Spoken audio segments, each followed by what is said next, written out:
Bare root plants are an excellent way to start your garden, whether it be a pollinator garden or a medicinal garden. You can pick these up for relatively cheaper than the full plants themselves, and they may take a year to bloom, but you're saving yourself $15 per plant basically. So I'm gonna show you how I plant these before my first frost date, my end frost date, and I'm gonna show y'all how I do these in order to get the best result and to get them growing. They have been wild things.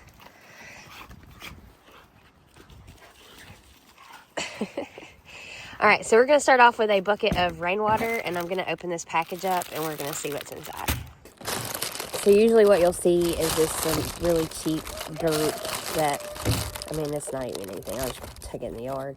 And then you'll have your bare root plant. So you can see this has already actually started to sprout and then died off because it had no access to sun.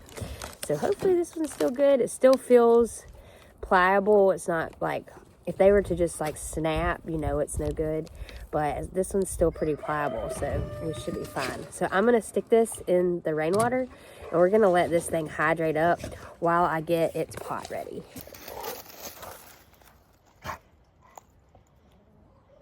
He's hiding that toy.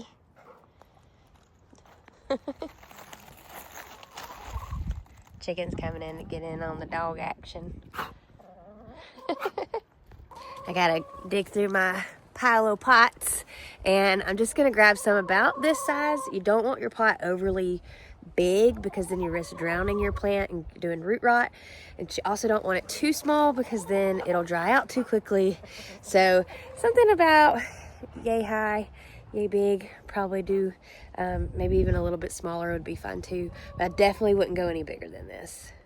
I have a pile of dirt, and I'm going to use this pile of dirt up. It is just the topsoil scraped from where we had our land cleared.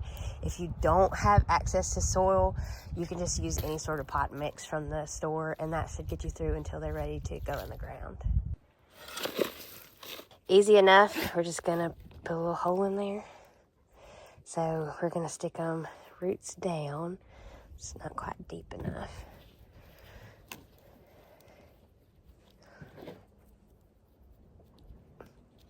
And we're just gonna do like that. This soil's already moist because we had a pretty good rain the other day, so I'm not gonna water this in, but if your soil is dry, you're gonna wanna water this in. So I'm gonna leave this just like this. We're gonna set it out in the sun, and if we get below 35 degrees at night, I'll just bring these in, and then in the morning when it gets above 35, 40 degrees, then I'll bring them outside, and we should start to see some growth here in a couple of days.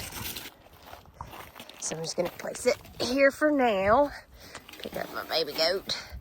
And now we wait. The biggest thing with bare root plants is you get them too late in the season, so they're already dead in the package, or you overwater them and they rot, or you underwater them and they dry out. So it's just like any other normal plant. Just wait. If you can stick your finger in there and it doesn't come back looking like this, then it is ready to water. If you stick your fingers down in there and you come back with mud on there, it's already got enough water. You don't have to worry about it.